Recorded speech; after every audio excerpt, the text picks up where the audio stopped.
Hoje eu vou te falar como atualizar os pacotes de um projeto em Node.js e também como a arquitetura limpa facilita essas atualizações.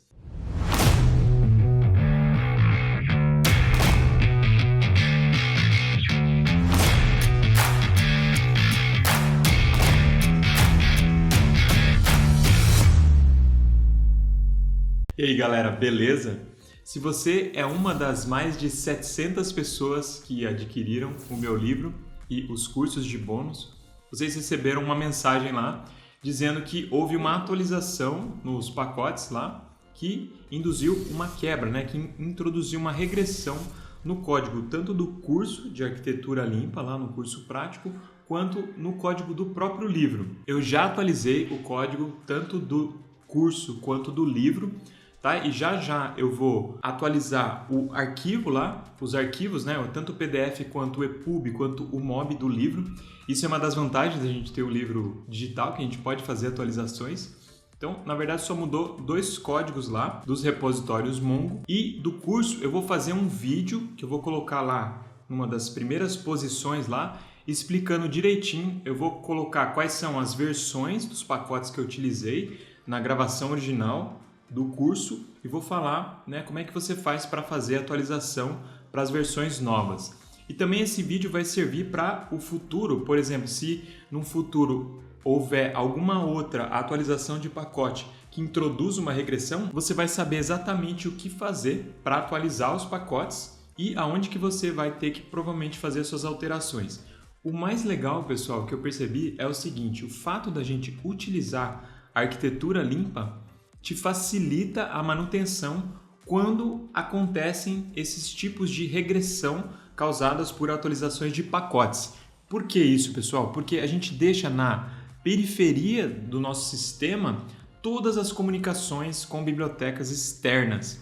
Então, todas as comunicações que existem entre a minha aplicação e bibliotecas externas estão exclusivamente no pacote external, que implementa a camada mais externa da arquitetura limpa, que é a camada de frameworks e drivers. É claro, também na camada mais externa, que eu chamo de principal e de configuração, pode haver algum problema ali, alguma regressão, porque, por exemplo, no meu caso, eu estou utilizando o Express e pode haver alguma configuração que é alterada quando se altera a versão do Express. E o Express é configurado nessa última camada. Mas a maioria das alterações elas vão ficar localizadas na camada externa, na camada de drivers e frameworks. Isso é muito legal, pessoal, porque o core da nossa aplicação, tanto os casos de uso quanto o domínio, não sofrem nenhuma alteração. Isso é muito legal. Isso mostra como a arquitetura limpa deixa o seu sistema muito mais estável,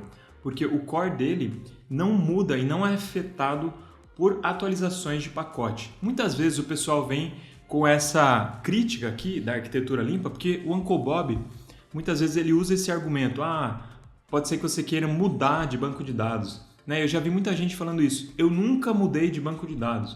Eu escolhi lá o MySQL, eu escolhi o Postgres, eu escolhi o MongoDB e nunca tive que mudar de banco. Tudo bem, pode ser que você não mude de banco, mas pode ser que o driver que converse com o banco seja atualizado, como foi no nosso caso, e isso insira uma regressão. Se você tem um monte de chamadas a esse driver espalhadas pela sua aplicação, a sua manutenção vai ser muito mais difícil. Além disso, como as duas aplicações, tanto a do curso quanto a do livro, foram desenvolvidas utilizando o TDD, eu tenho uma bateria de testes que me dá muito mais segurança de fazer as manutenções. Basta eu alterar e realmente rodar os testes de novo. Aliás, são os testes que me mostram a regressão. De fato, porque se eu não tivesse teste, como é que eu ia saber que o código que estava funcionando passou a não funcionar? Eu realmente não consigo entender como tem muita gente que trabalha sem teste. Então, eu vou mostrar para vocês aqui nesse vídeo como fazer essa atualização dos pacotes e vou mostrar por que o uso da arquitetura limpa de fato deixa esse tipo de manutenção mais simples. Dá uma olhada. Então, esses são os passos que você vai realizar para fazer a atualização dos seus pacotes do Node. Tá? Então, existe esse pacote aqui que se chama npm check updates. Então, ele verifica as atualizações dos pacotes que você tem atualmente instalados, descritos, né, no seu package.json. Então você instala essa ferramenta, né, só colocar lá npm install -g, né, porque é uma instalação global, npm check updates. Depois, o que você faz? É só chamar esse aqui, ó, esse NCU, né, é o npm check updates, NCU -- upgrade. Então esse cara aqui, ó, ele vai alterar o seu package.json, né, ele vai procurar as versões novas dos pacotes que você está utilizando no seu projeto e vai atualizar. Então ele vai alterar o seu package.json.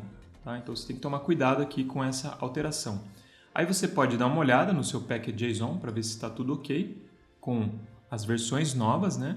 E depois você dá, obviamente, um npm install para que ele realmente faça a atualização dos pacotes. Então, quando você faz isso, obviamente que pode haver alguma regressão, algum pacote você atualizou, o código estava utilizando alguma biblioteca e agora, por exemplo, há uma alteração nessa biblioteca, o seu código não está mais funcionando. Então, o que eu fiz? Eu fiz a atualização de todos os pacotes, dei o npm install, tá, dentro de uma mesma seção de codificação. Aí eu fui lá e rodei os meus testes. Alguns testes falharam, aí eu fui e fiz a correção, a manutenção, certo? Em particular, aqui o que deu problema foi os repositórios Mongo, porque o driver, né, do Node para o MongoDB foi atualizado. Ele está utilizando o Generics, já vou mostrar para você, para fazer as operações com o banco mais type safe. Então, feitas as alterações, o que eu fiz? Rodei os testes de novo, percebi que os testes passaram, aí beleza, eu faço o commit e faço o push das alterações dos pacotes atualizados, certo? No seu package.json e também da alteração que deve ser feita na sua aplicação para que aquela regressão seja corrigida. Aqui é a aplicação que eu utilizo no livro, certo? Que é aquele Notepad. Aí o que acontece? Eu fiz aqui a atualização do meu package.json, se a gente olhar aqui, tá todas as versões mais novas dos pacotes.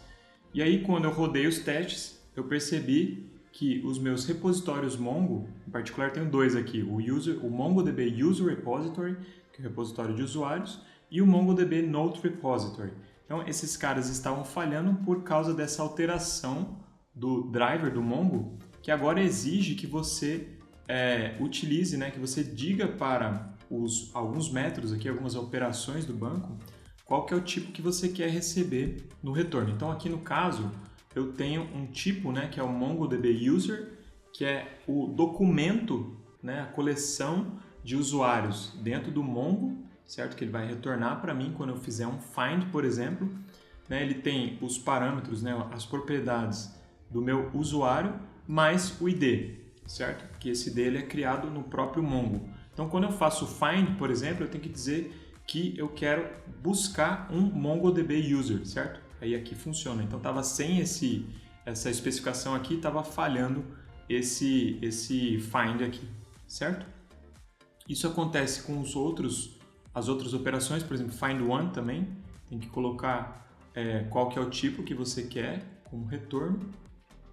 E no Note Repository eu também tive que fazer a mesma coisa, certo? Então aqui eu tive que dizer no find que eu quero um MongoDB Note, certo? Que é esse tipo aqui que eu defino no meu próprio repositório. Porque, de fato, né, quando eu vou utilizar essa nota ou esse usuário na minha aplicação, eu faço uma conversão, né? Então aqui eu tenho um método, uma função que recebe um MongoDB Note ou MongoDB User e retorna, né, a estrutura de dados da minha aplicação. Então, no caso aqui, eu tenho um MongoDB Note sendo convertido para um Note Data. Por que isso? Porque na minha aplicação eu não uso underscore ID. Como eu estou aproveitando o ID que é gerado no MongoDB, eu faço a conversão, certo? Do underscore ID, né, que é esse cara aqui, para o ID da aplicação. Como esse ID no MongoDB é um Object ID, né, o tipo dele é Object ID, isso aqui foi uma coisa que alterou também, aí eu tenho que chamar um toString, certo? Nas propriedades que são Object ID, certo? Porque no caso da minha aplicação eu não uso Object ID, eu uso string mesmo. Então tem que fazer a conversão para string. Então, tendo feito isso, né, a gente conseguiu atualizar todos os pacotes para os pacotes mais recentes e a aplicação está funcionando normalmente. Outra coisa que mudou aqui foi o Husky, né? Não sei se vocês utilizam o Husky, mudou a forma com que você descreve, certo? Os hooks do Husky. Então, agora você tem alguns arquivos aqui. Então, por exemplo, o pre-commit são as coisas que você quer que sejam realizadas antes do commit. O pre-push são as coisas que você quer que sejam realizadas antes do push. Antes era tudo num arquivo de configuração só. Então, isso mudou, eu acho que do Husky 4 para o 7. Então, essa foi uma alteração que eu tive que fazer também. Então, repara, fica tudo na parte mais externa da aplicação. Por quê? Porque a gente está usando a arquitetura limpa. Se a gente tivesse um monte de chamada para esses drivers aqui do Mongo em vários lugares da aplicação, eu ia ter que mudar várias coisas. No meu caso, eu só mudei coisas que estão aqui nesse folder externo, tá? Que realmente contém a camada de frameworks e drivers. Se tivesse atualização, por exemplo, no encoder, né, a gente utiliza o bcrypt aqui, também, mesma coisa, era só alterar dentro desse folder aqui que contém o adapter do bcrypt, certo? Então, repara, o uso da arquitetura limpa auxilia muito quando você faz esse tipo de atualização. Tudo bem, não vou mudar de banco, não vou mudar de encoder, vou usar o mesmo encoder, mas pode ser que essas bibliotecas insiram regressões. E como você tem tudo bem modularizado na periferia da sua aplicação, basta você ir nessa periferia e fazer as alterações necessárias. Então tá aí como que você faz para atualizar os pacotes de uma maneira segura, utilizando o Node, e eu mostrei para vocês as vantagens de você ter arquitetura limpa também nesse caso quando você vai fazer manutenção e vai fazer atualização dos pacotes. Se você ainda não comprou o livro, se você ainda não é um dos 700 que compraram o livro e estão aproveitando bastante, eu tenho tido muitos testemunhos positivos, tanto do livro quanto dos cursos, vai lá, aproveita que ainda tem o pacote lá de você comprar o livro e obter como bônus todos aqueles cursos, né? Tanto o curso teórico de arquitetura limpa, quanto o curso prático de arquitetura limpa, quanto o mini curso de TDD e também todo o material da imersão arquitetura limpa, que são 3 aulas de 1h30, 2 horas, que ficaram disponíveis para quem compra o livro. Então era isso, galera. Fiquem com Deus e até o próximo vídeo.